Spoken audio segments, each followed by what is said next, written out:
We've got a presentation that I'm sure you're all anxious to hear. A lot of information. Newly formed Green Space Penny Advisory Committee, which just begun its implementation process and is going to be doing its first review first week in December. But before we get to that, would you please join me in the Pledge of Allegiance? Pledge Allegiance to the flag of the United States of America and to the republic for which it stands, one nation, under God, indivisible, with liberty and justice for all. Thank you.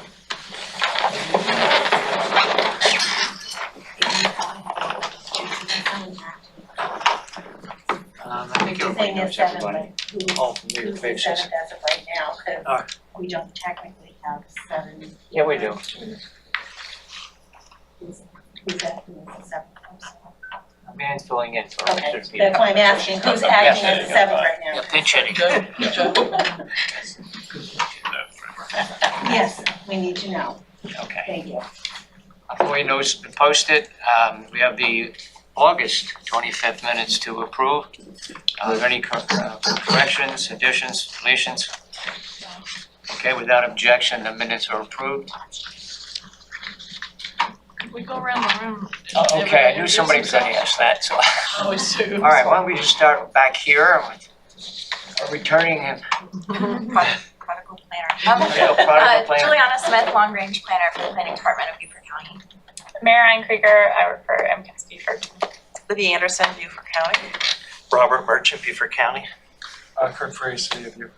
Ryan Green, City of Beaufort. Michael Gagliardi, I'm here with Lats. Jesse White, the Coastal Conservation League. Noah Krebs, Town of Port Royal. Joe Mack, Beaufort Trailblazers. Ed Pappas, Planning Commission, Beaufort County. Alice Howard, District 4 County Council. Mike McPhee, City of Beaufort. Sue Cosner, Chair of the Metropolitan Planning Commission. Mitch Mitchell, City of Beaufort. Scott Marshall, Beaufort City Manager. Jerry Ashmore, Town of Port Royal. Van Willis, Town of Port Royal. All right, well, thank you all. Somebody forgot to turn off their phone. Who was that? Is that yours? Guys from Beaufort, they're around the crowd, right? That's right. I ain't good help these days. For Revelation. All right, anybody who would like to offer any citizen comments in general? No, I don't think we have any of that. I just had a brief question. You have a question, sir? Yes. Hey, would you identify yourself? Joe Mack, I'm here more as a long time, moved here, City of Beaufort resident, then represent the Beaufort Trailblazers. I just was wondering about the Parks and Rec for the county, if anyone knows if that master plan was the private consultants ever released that. I went to a couple, and a brief comment is, I went to a couple of charrettes for the county. No. I'm sorry, go ahead. We say, Robert? Oh, no, Mr. Savani. You can interrupt me. I'm not special. no. Ed was looking at me and I'm not 100% sure what. I went status to the of one this at thing is. Burton Wells, the charrette. I think it was the fall of, I think it was last year. What were we in, 23, 22? So I went to the one at Scott Center in St. Helena. There was like 4 or 5 charrettes, and then the private consultant was going to do like a master plan. I thought the purpose of it was just to figure out what the people wanted in their parks or for their parks. They're just going to do the whole county. So that's my question. I haven't heard that it's been released, so that's my question. Thank you. Well, we're not really addressing, or responding to inputs, but we'll, at this point, you would give your name and contact information, I guess it would be to Mr. Merchant, and I'm sure he'll get back to you regarding your question.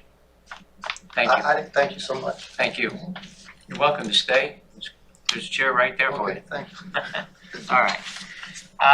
We have an old business item here that's been on here for some time now. I don't know if you want to continue to leave it on, or if you have any update on it that you'd like to discuss. It's the discussion about the coordination of public safety, particularly the Northern Corridor, Firehouse EMS. I don't think there's anything to update on it right now. We're still working through I think where's John? Is he in here still? No. We're working on I think the design phase for the expansion of our Firehouse 1 to accommodate EMS response out of that facility as well. So we're still working on that. The broader topic we have not broached yet. All right. Well, thank you for that update. Yeah. We'll take it off the agenda and at the appropriate time if you Sure. want to bring it back up. I appreciate that. Okay, we're into our speakers for this morning on the implementation of South Carolina's first green space program. Probably all know a little bit about it, but not how much depth about how they proceeded or how they're proceeding. You may find very interesting and informative to your constituents. So without further ado, who's leading this? Is it you, Well, Oliver? I'll start and hand it off to Mark. Well, good morning, everyone. And first thing I wanted to say, if you noticed as we went around the room, somebody introduced themselves as long-range planner. Well, one of the benefits of the Green Space program is that we could use some of that funding to staff the program. And so when we knew the program was going to go live, and we of course planned for this in our budget, we wanted to hire an additional long-range planner who would put a lot of their efforts on administering the Green Space program. And coincidentally, Juliana had approached us saying, you know, if there's ever an opening, and so it was kind of a, perfect timing. And so Juliana Smith is back on board with the planning department as the administrator for Green Space program, as an additional long-range planner. So, a wonderful move. So, well, good morning. And what I was going to do, I'm going to just provide a brief overview of the program, I guess how we spent the last year getting it set up. I didn't want to go too much into detail because I wanted to be able to hand this off to Mark Davis, who will provide more practical information about the way the program is set up and how projects are received and reviewed and go before the committee and get through the process. So, and I think that would probably be most helpful to this committee. So just a real Clicker right there. oh, thank you. Real quick overview. Does this work? Well, Try keyboard. Huh? Try keyboard. Arrows. oh, let's see. It's flip to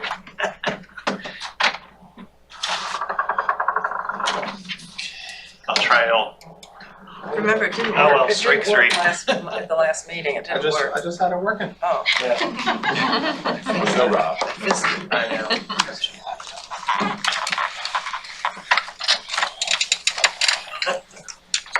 I let Rob touch it and killed it. Or can I just do this? Well, can I, okay. Well, if you remember, in 2022, the county was moving forward to set up for a 1-cent sales tax referendum for capital projects. We have a lot of transportation needs.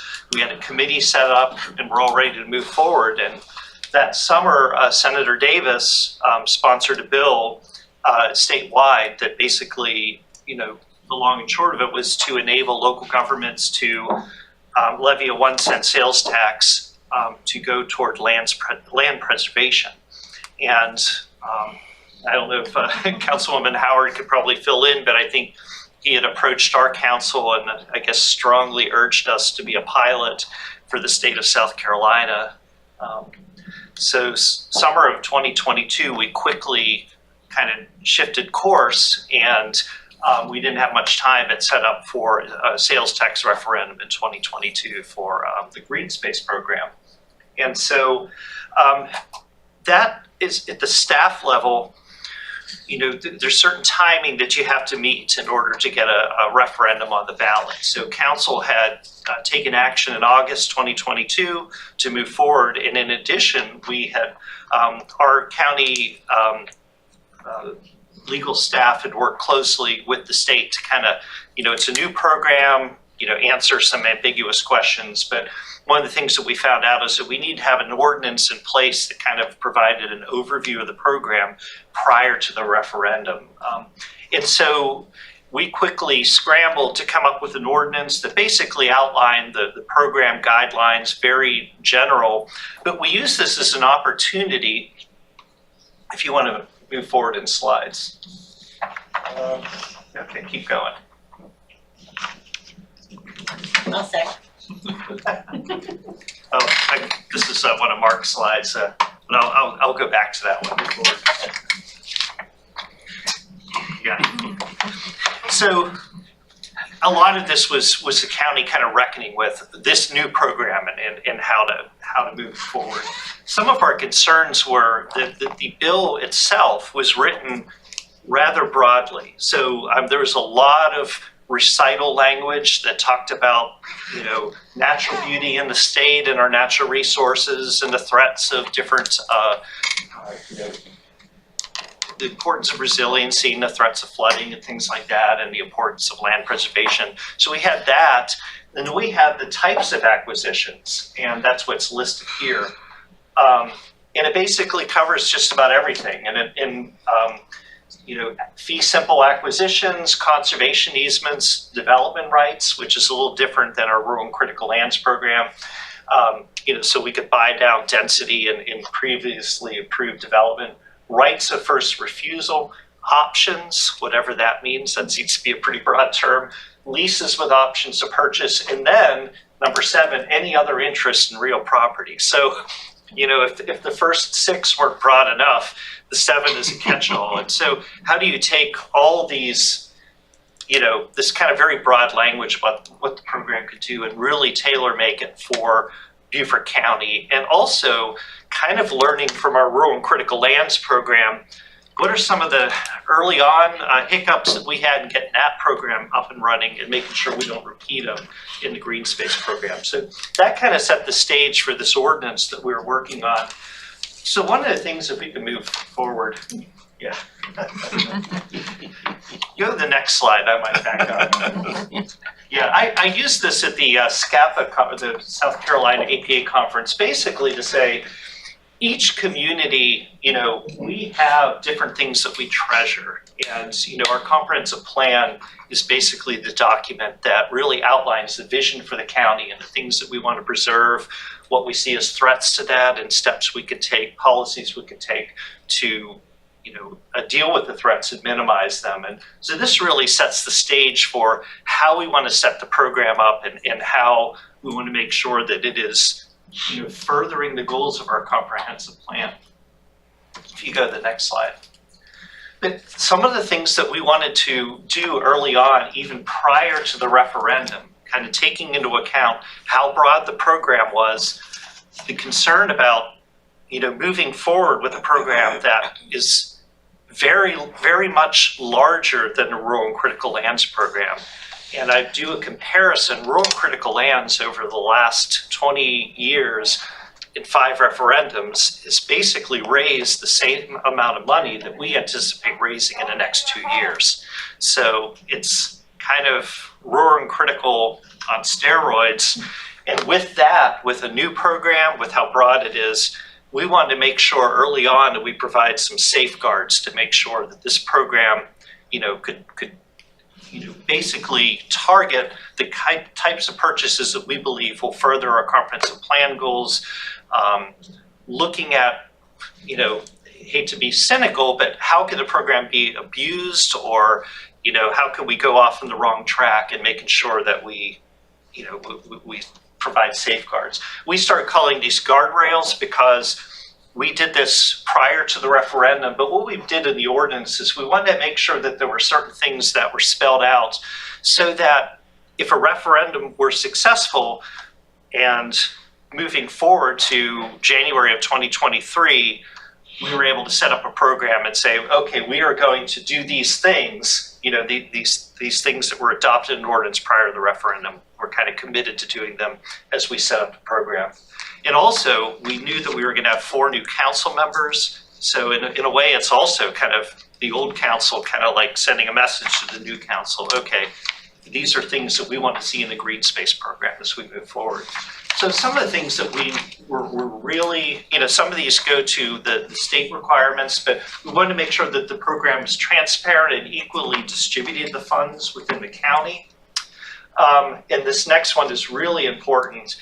Any acquisitions of development rights secured through annexations, rezonings, or other entitlements occurring after the adoption of this ordinance, we wanted to carefully scrutinize and restrict that. So, the concern was, and we saw this a little bit early on in the Rural and Critical Lands program, a property, gets bought, gets annexed, upzoned, and then all of a sudden the value of the property becomes inflated. And then also it's sort of like, well, you gotta save this property because now it's in danger of development. Well, all those actions that are putting that property in danger of development have occurred in a recent time frame. And so what we want to do is anything that was entitled after the adoption of the ordinance or the approval of the referendum, strongly restrict that, if not prohibit it. That's sort of like basically if you look at stop here, don't go any further, that type of thing. And then also, if something was entitled 5 years ago, well, that's when we get into the scoring, that things like that start really getting hit with the scoring and they get a low score.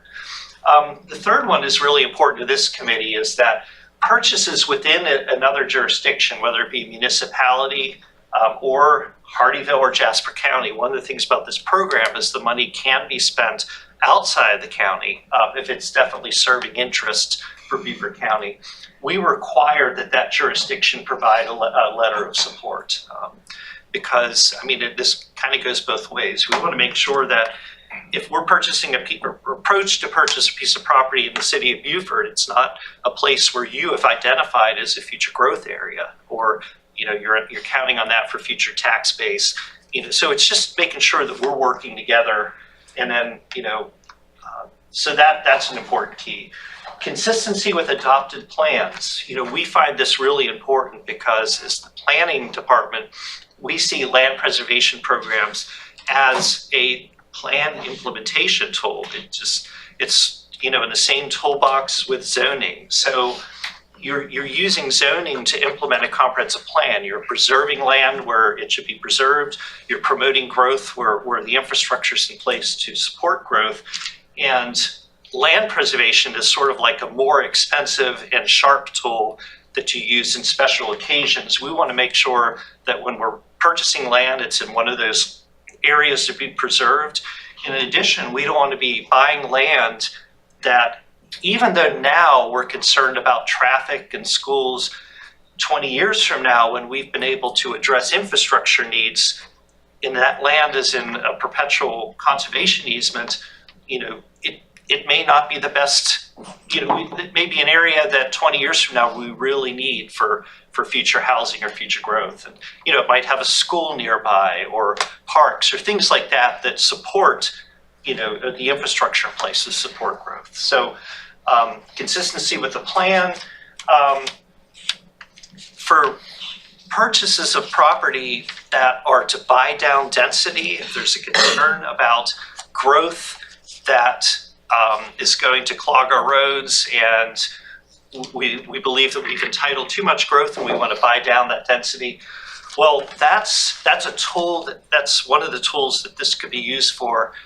But the problem is that's very expensive, and we also see that as being vulnerable for abuse. So we want to make sure that if somebody is buying down density, that it's going to have an impact. So, doing almost like a traffic impact analysis in reverse. If you buy down these development rights, is it going to reduce vehicle miles traveled? Is it going to avoid having to widen this road or improve this intersection, save the county money?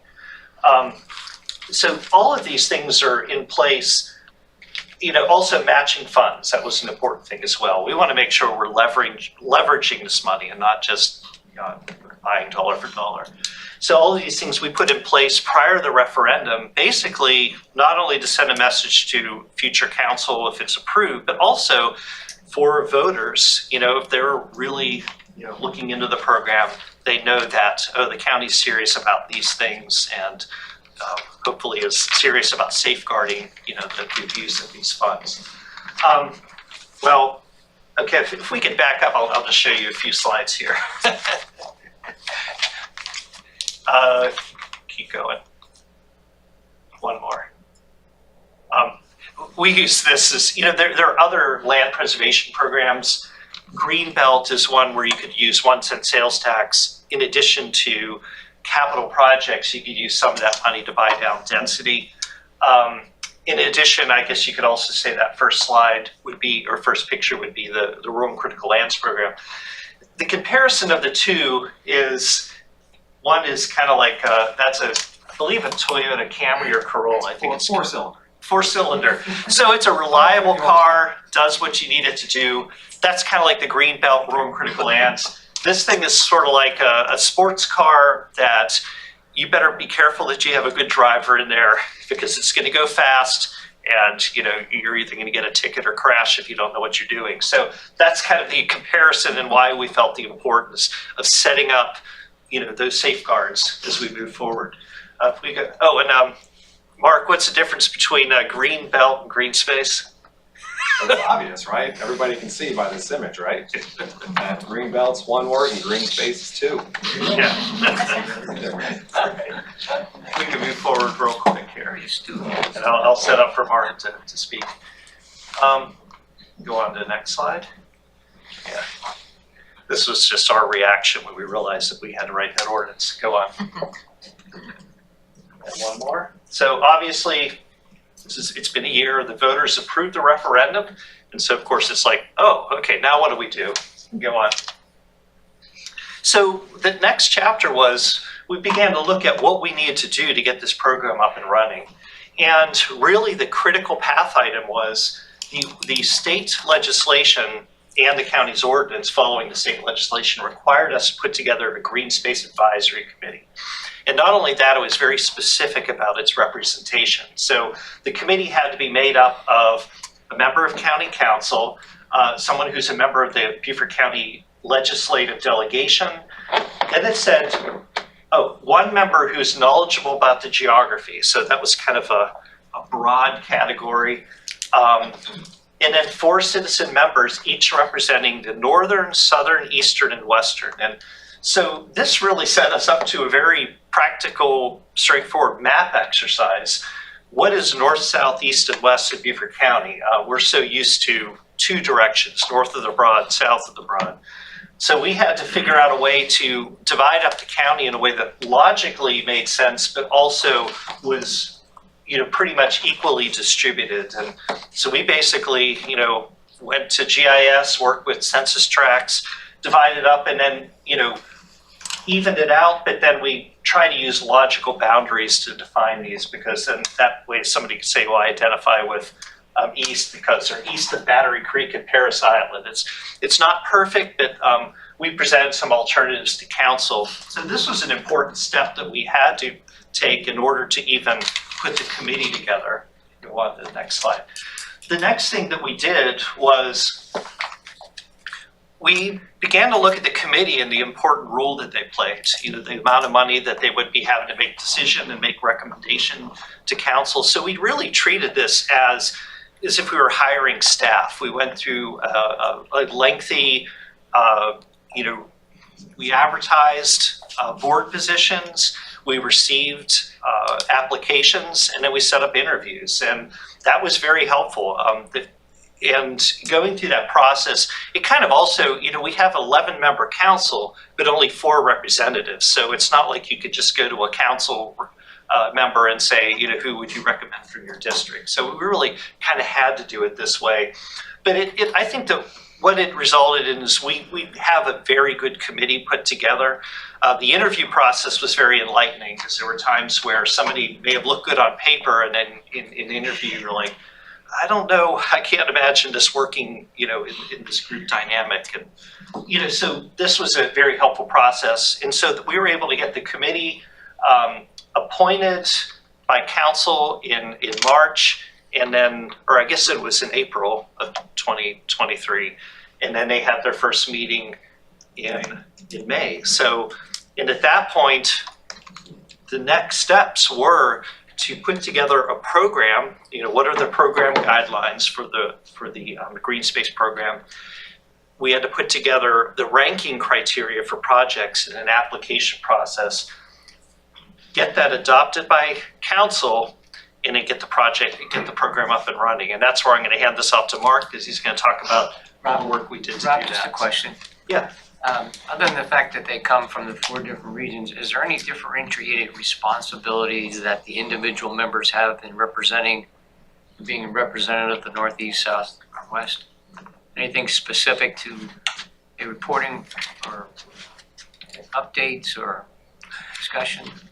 I mean, so far, no. I mean, it's just really been to ensure that we're getting broad geographic representation. But we haven't assigned, like, you know, in the future, maybe the chair of that committee might decide, oh, I would like to, you know, have everyone report on their district and their needs. But no, we haven't done anything specific like that. Thank you.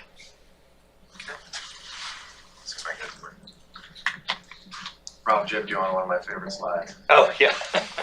So through that, and hopefully everybody in this room gets that, should be some age here.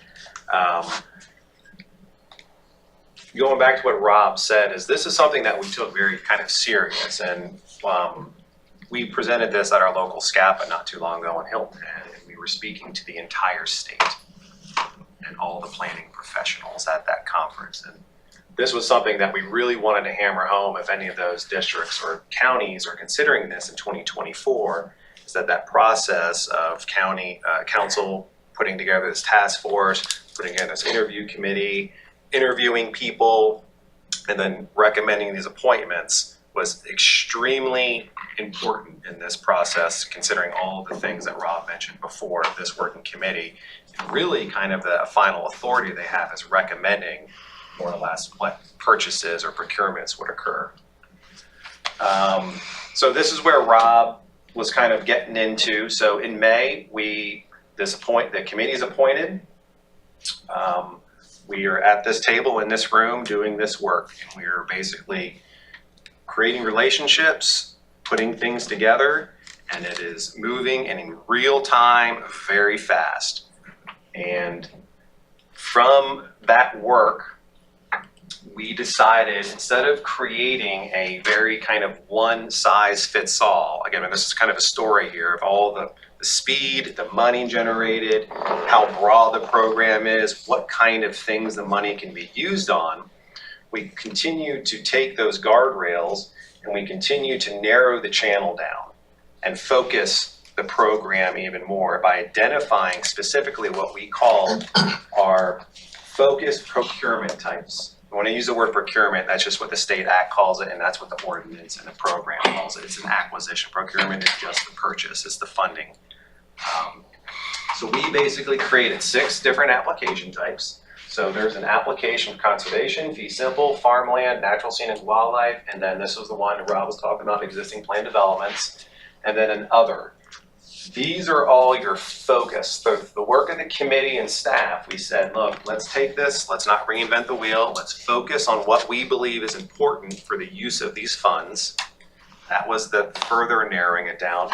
Those are your focused. And then we created just an other, just kind of like a safeguard, kind of catch-all application type in case there's something out there that we just haven't thought of, but we didn't want to exclude. So it's there as an application type, and it can be submitted and it can be vetted through the committee.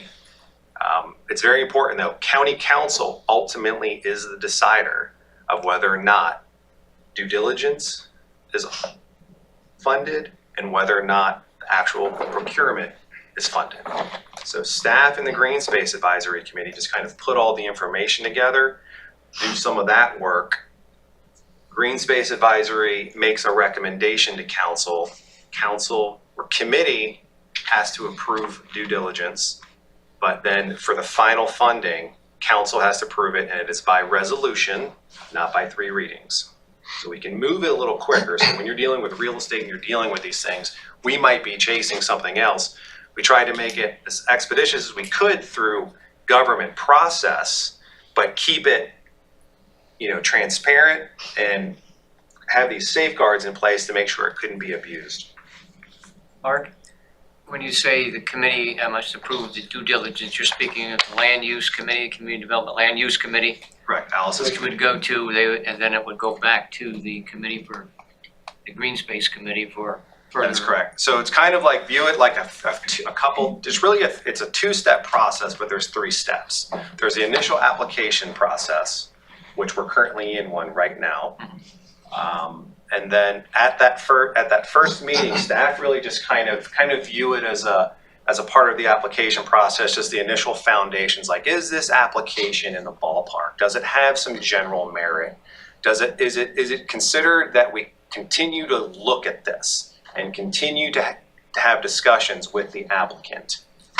And staff kind of presents that. The Green Space Advisory Committee then, in addition, puts their mix into staff's ideas, and then they ultimately decide whether or not the application as it's submitted kind of falls within the program requirements, meets the intent, and then makes a recommendation to move it forward for basically further consideration and the expenditure of due diligence.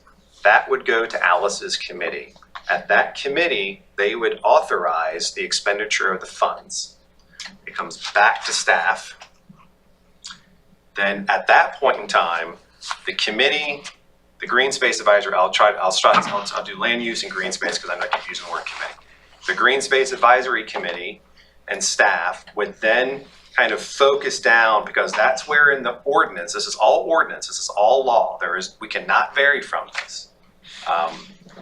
That's where we have now been authorized by council. Again, that's kind of that step process, staff, committee, council. So you've got a few layers of accountability there. All right, let's spend money, and you have now been authorized to start negotiating. There's really no negotiating going on prior to that. It's just an application's received, they take their best shot, and then council decides move forward, further consideration, you can spend money on due diligence, and you can start negotiating with the applicants. Because if you go back to the one slide, is something that's very important in this for the municipalities or anybody as an application. And this was something that was said in the very beginning. It's always been a part of the program, is how do we take this $100 million and extend it out? How do we turn it into $300 million? By requiring leveraging and matching funds. Some of these, by right, require at the time of application a partner, the matching fund. Some of them don't. But the program says the Green Space Advisory Committee has the authority to, as a part of negotiating, say, hey, this looks good, but you got to bring some money to the table. You got to bring matching funds. This would be something I would say for the municipalities in the room, be mindful of that. So it's not just a municipality, like everybody's a team player, everybody's involved, everybody has buy-in. And it can be a donation too, like Sure. an owner can donate. Absolutely. So we can, the matching funds can be, I'll just use some examples considering the minds in the room. If it's a municipality, the municipality can say, hey, we're an applicant. We want to apply to the Green Space Advisory Committee, which is fine. And we're going to match funds from our general fund. And we're going to ask for 50, and that's our commitment to the program and our commitment to these things. I'm just giving you one example. Or you could have a landowner, to Alice's point, that does what's called, instead of it being a partnership, where there might be with the DOD, the state, or some other fund that's matching it, it can be what's called an in-kind with the landowner. Whereas if an appraisal, I'll just give you a simple, if an appraisal came in at $10, the landowner can say, well, I'll take $5 for it. So that's 100% match right there. So there's an example of how you can achieve leveraging funds or how the match can occur. It can be from other funds or it can be an in-kind. The Green Space Advisory Committee is the body that has the authority to decide that, not staff. Does anybody have any questions just on applications or anything like that? Something that's very important about this whole thing too is that when we were going through all this for everything is that while we're doing this as staff, going through this program, we know at the very end, the State Department of Revenue's got to bless it. They had to prove it. We had to send it to them and they had to approve this plan. So we kind of had that in the back of our heads the whole time. We didn't know what it really meant, but there were some interpretations. Tom, our county attorney, got some interpretations on that early on, which helped us out a little bit kind of upstairs, but we really didn't quite know where it was gonna go. But this is essentially in their letter, this is what they hung their hat on in regards to them saying, you're good. And the program does achieve all of those things.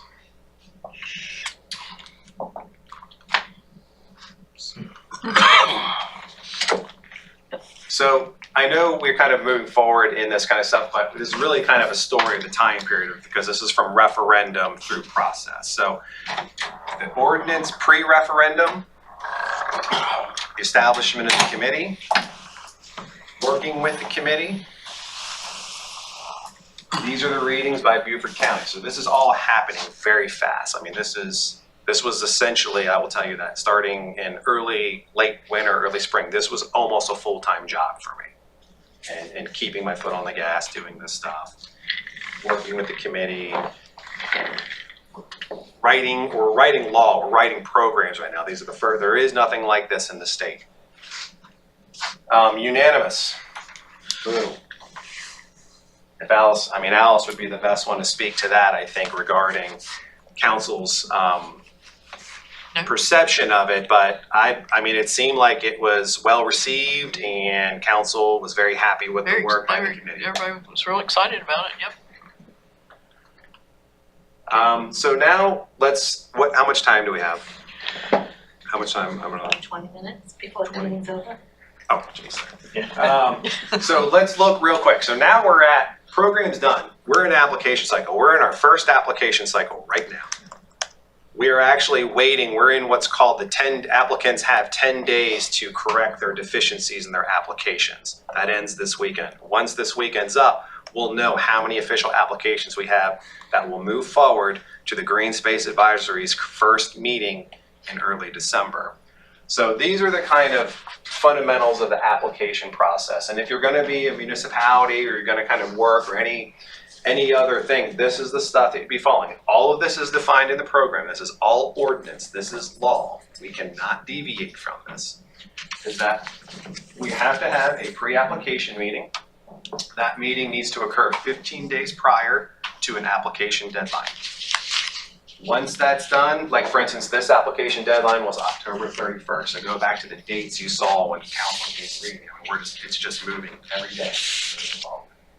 So October 16th was the last day to hold a pre-app for this cycle. At that pre-app, you get some information, you get your application based off of whatever it is that you've come and asked staff about. Kind of like maybe think of it like a rezoning. Think of that process. You go rezoning pre-apps, you get an idea, and then everybody has an idea, and all right, you want fee simple, conservation easement, corridor, here's your application type. After the deadline closes, staff reviews all applications for completeness. If the application is if deemed complete, so Julie and I were literally working on these last week. This is happening like that. You get a letter, we made them official letters, either a letter of your application is complete. We also said, but your application had some inconsistencies, blah, blah, blah, please correct them. Or your application has been deemed incomplete for the following reasons. We copy paste the ordinance. So it's lock solid.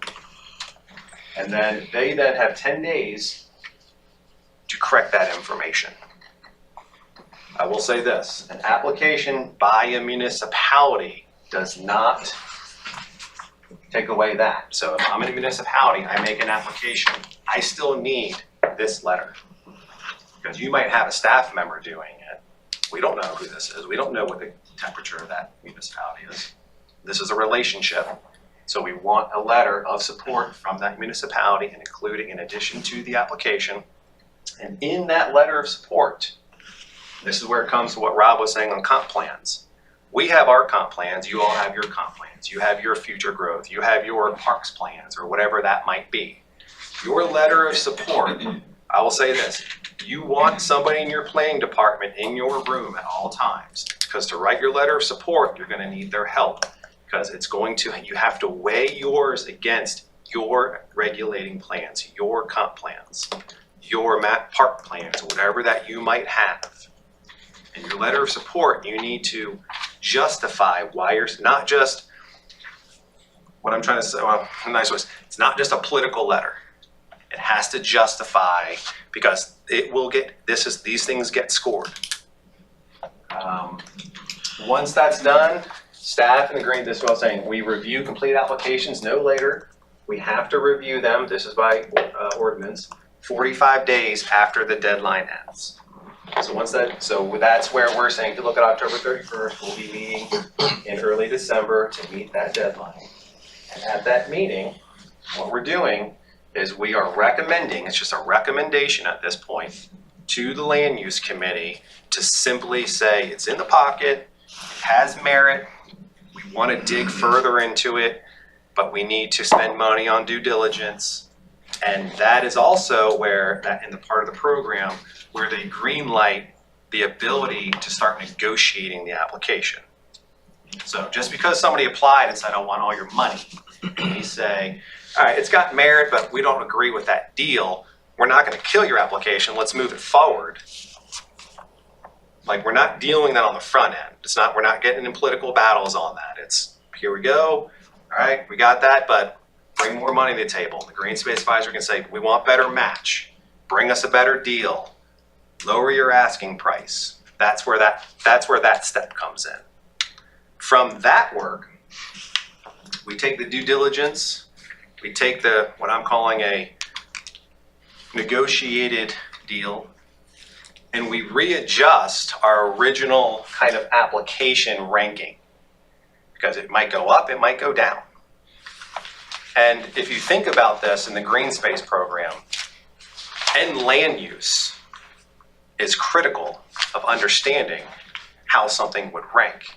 When they first apply, we might have a general idea of what the end land use of that land might be. But until we've gone through a little bit further consideration, a little bit due diligence, and some of that negotiation, especially if it's a municipality or even a landowner, we know if somebody is doing a conservation easement, working with landowner, they might have, so there's still some movement there. That end land use then could ding the original score or it could raise it up. I'll give you an example. If there's a whole site that's wooded and the end land use is it's going to be half wooded, but we originally thought it was going to remain wooded, that might bring the score down. They might have to bring more money to the table to compensate for said score. So that's kind of how this program works. So that's why the steps, and it's very important, and this is something, just because staff in the Green Space Advisory Committee say it's got merit and you see an analysis committee for recommendation, by no means does that be perceived that staff or the Green Space Advisory Committee or the Land Use Committee at that point is recommending a purchase. That is simply a recommendation to further consider the application at that point. So I want that to be, so everybody kind of understand, because there's still some confusion in that, on that regards. Mark, does the county get the, to review or to see the applications that are not being considered? I'm sorry, what's that again? Will the county committee get to see the applications that are not being considered? A list of applications that are not being considered. All applications come in, only complete applications move forward. The Green Space Advisory Committee then makes a recommendation to move it forward to the county. Okay, let me ask it another way.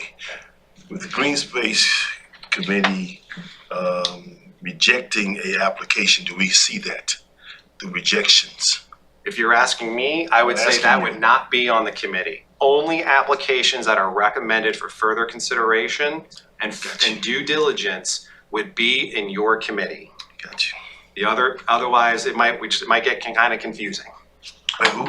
It might get confusing just to say, hey, there's this application here, we don't recommend due diligence first. In committee, it's these applications have merit, we recommend that they are further considered and there's due diligence involved in the expenditure of the due diligence. So the advisory committee has first level of disapproval? Yes. Interesting. Not staff. But I will say this, in that it's not a high bar to get past that first level. Here's the thing is everybody understands staff.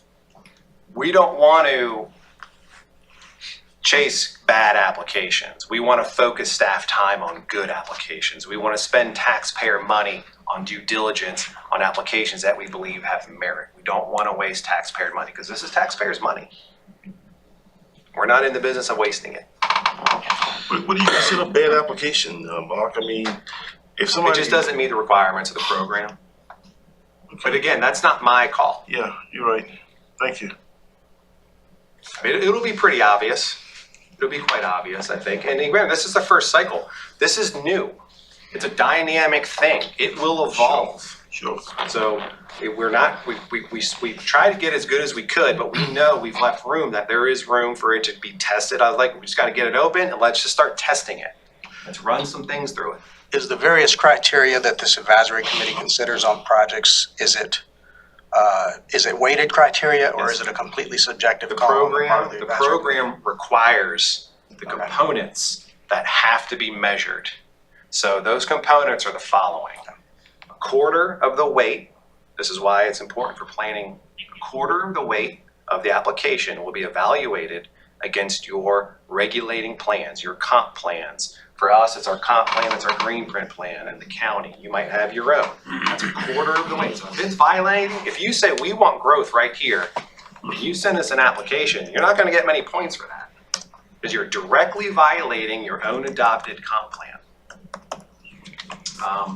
Then a quarter of the weight is essentially as a part of the application, the applicant answers a sequence of questions.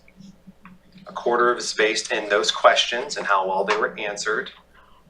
And then 50% of the weight is exactly that. It's a very mathematical metric that's like, if you meet this, you get these points. It's very clear. Like, do you have a match? And in theirs, throughout this whole program, leveraging of funds, matching funds, all of that stuff, the money part is very important. Applications received that do not show leveraging will not score well. And it depends on the type of application. If I could just add a little bit, like for the farmland, if it's designated prime farmland, you get more points, so Right. that's, but if it's to help alleviate stormwater, that's different. That's different. That's That would be different, different. it's a different score too. Right. So- And that's going back to why to not just have a one application fits all approach. Right. All of these applications have different scoring metrics and some of them have some of the basic same questions, and then each one of them has kind of their own specific question. But the score metric, that 50% of it, has similarities, but how it gets scored is related to the importance of each type. So a farmland preservation, that type, as to Alice's point, would focus on how good are these soils? Are these soils worth preserving?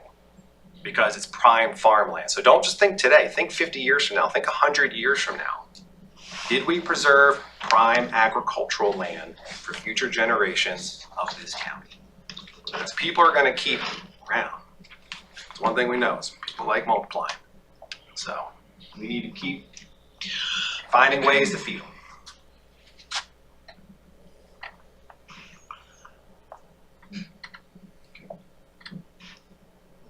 Any questions? You got about 5 minutes if you wanna go. Yeah. 5 more minutes? If you would. Yeah, I can talk about this all day. Maybe questions. Tell me when you want to cut it off. If are there any questions that specifically, there's lots of information been shared here, go ahead. I hate to ask so many questions, but this has a lot of similarities with the Open Land Trust program, right? I mean, what's the relationship between the Green Space program and Open Land Trust and? The Open Land Trust is not a program, that's rural critical. Well, That's what Rob was saying. Rural critical is an existing program that exists. That's what the county's used over the time period to And Beaufort County is part of the state, for everybody to know that, was a front runner. This was a very progressive thing in the 90s. Right. Nobody else in the state was doing this. Now, other areas have what's called the green belt. They just use the penny, the transportation. Charleston County, Berkeley County, the 3 counties in the Charleston region now all have a green belt associated to transportation. But basically, rural and critical will go away. I mean, they're, Yeah, I mean, this is, they've run out. That's kind of what I was getting at. What's the political? this is Sunsetting. It's 2.0. sunsetting. Okay. Yeah, Now, this that's is a 2.0. nicer word. Got it. And the reason is because the rural and critical, and that's ad valorem, that's tax on your property. Right. This program is a penny. That's taxed on sales. So you're taking off your property tax and you're generating revenue on a county that generates a ton of revenue on tourism. You know, we're generating revenue on tourism by a penny. Some counties in the state wouldn't make sense like it might here. Right. So they might need to stick with their property taxes. But here, this is going back to that one slide of the 2 cars. Yeah.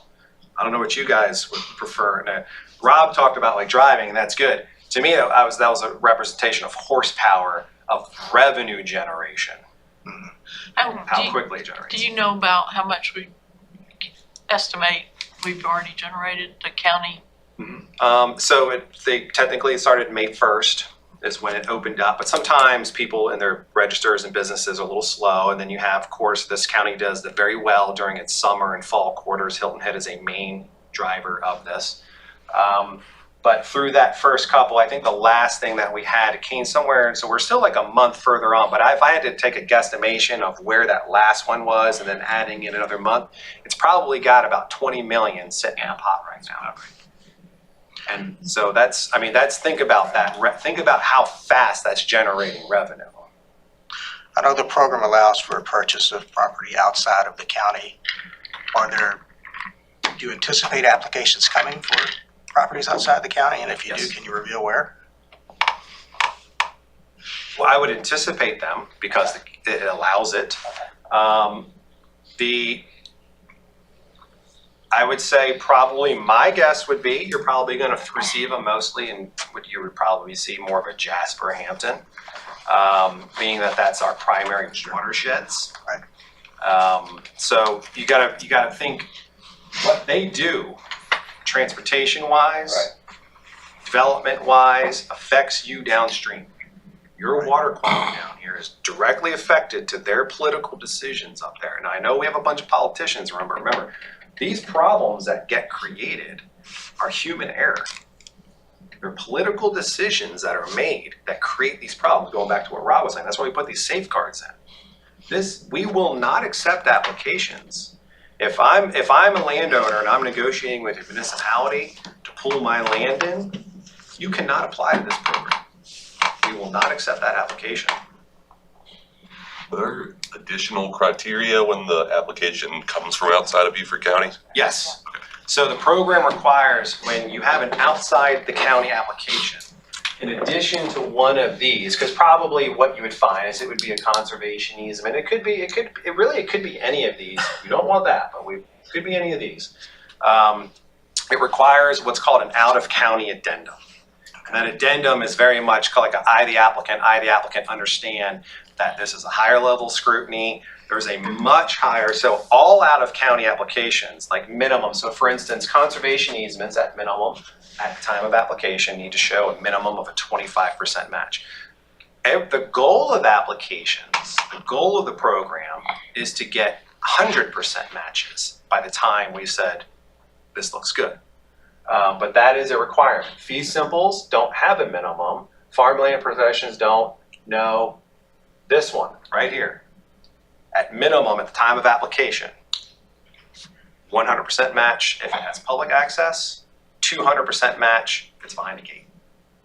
Right out of the whip. That's a safeguard. Out of county applications, right out of the gate, 300% match. You know, Not giving it away. You know, there's a big difference between the two programs. And I need to say that the Rural and Critical Land program was more like the car, the Hyundai. You know that. Everybody, we want everybody to ride. And then the other car, It's very technical. Stronger, and, better, faster, quicker. Yeah, so. Well, and also, it's just, this is, it's gonna like, not just, and I know we've got, I know we have staff members in here, so that's what I'm saying is like, you all make an application, it's not just us, this is a partnership. We will be working with your planning departments on helping evaluate these things. And that letter of support and that original letter and talking about how it meets your comprehensive plan or other plans, that's the very beginning. That's usually gonna come from a manager or a mayor at that level. First thing we're gonna do is call up your planning departments. I would strongly recommend, don't put them in a bad spot. Last question, and I promise, who are the current members who are appointed? Current members. I didn't see that on the website anywhere, I couldn't find it on the. So the chair is Mike McShane. He's the geographic representative. Oh, geographic, so let me just go, Or just all the representatives on. Yeah. yeah, let me just go to the slide. I'll just go through. Yeah, that. Okay, so one member who's county council, that's Alice. Okay. So Alice is And on the committee. I had to apply. Yeah, oh my goodness, we made Alice apply. She got entered, no kidding. Tough process. Congratulations. One member who's a Beaufort County legislative delegation, that's Senator Tom Davis. So those are our two politicians. Alice, council, Senator Tom Davis. Tom Davis was pretty much the initial sponsor of the bill and showed up on Alice's doorstep again, if you go back to that one slide. Okay. One member who's knowledgeable of the geography and condition of Beaufort County's land, that's Mike McShane. That particular position here, so I'll get a little deeper because this is important. Obviously, you need to be a resident, member of the delegation. This one here, this is in the program. This particular member, let me go here. 4 citizen members, each representing the northern, eastern, southern. So these members have to live within their respective districts, have to remain living there through the course of their appointment. Those are 4-year appointments. We created this for a stagger. These are all your base committee members, 4-year appointments by geographic region, 4 years. One member who's knowledgeable about the geography, 2-year appointment.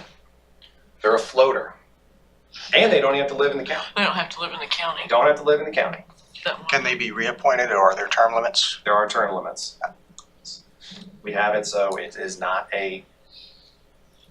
does not become a fiefdom. Yes, exactly.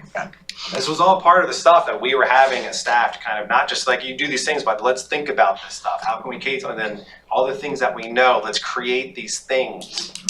Me, Rob, and Tom were extensively digging into these and having conversations. Most of the time we agreed, some of the time we You disagreed. can tell them the names of the people? Yes. Okay. So that's Mike McShane. Mike McShane.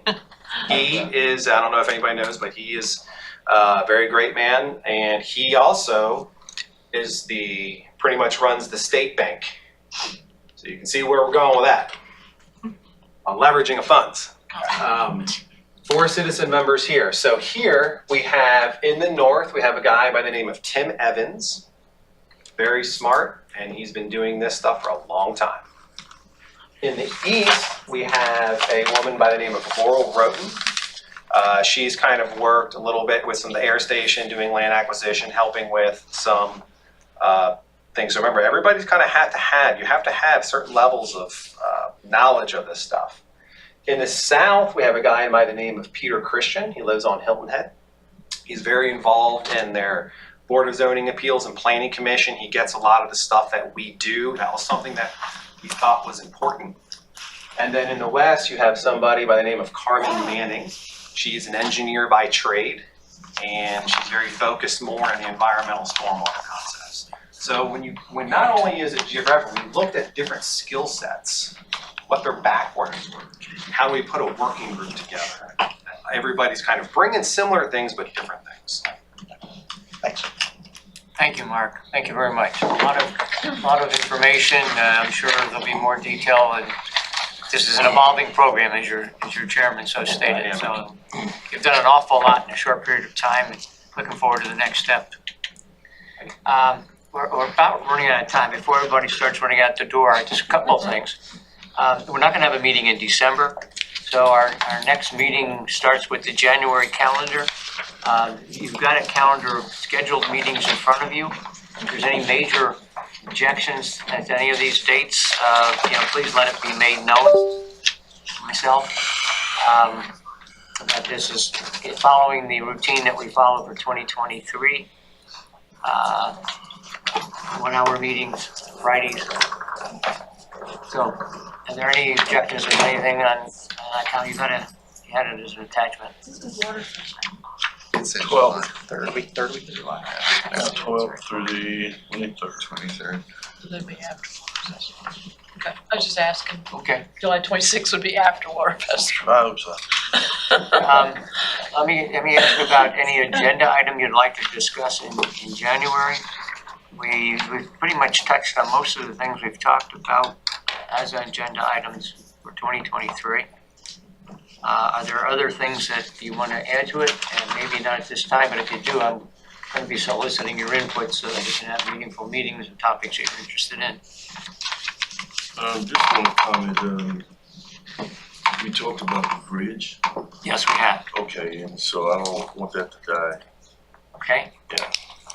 I don't even know when we'll bring it back up, but Well, we can bring it back up at the next meeting if the people are prepared to talk about it.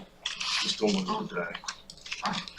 I was only going to add too, see if you're interested in the Workforce Housing Coalition, the work that they're doing, making a lot of progress. Yeah. Would that be of interest to you?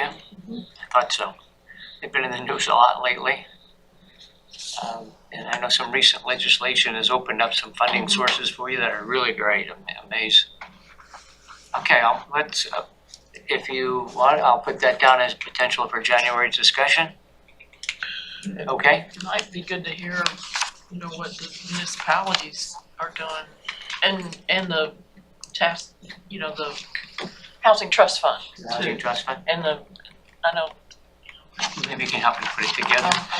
we had a workshop, ourselves. It was eye-opening, some of the avenues that we haven't considered as a county yet, but I think the municipalities are doing, I'm aware of I know some, what Miss- Simple work session. Yeah. y'all have done some stuff. I'm aware I of know. some recent legislation that's opened up 8 tax, 15%.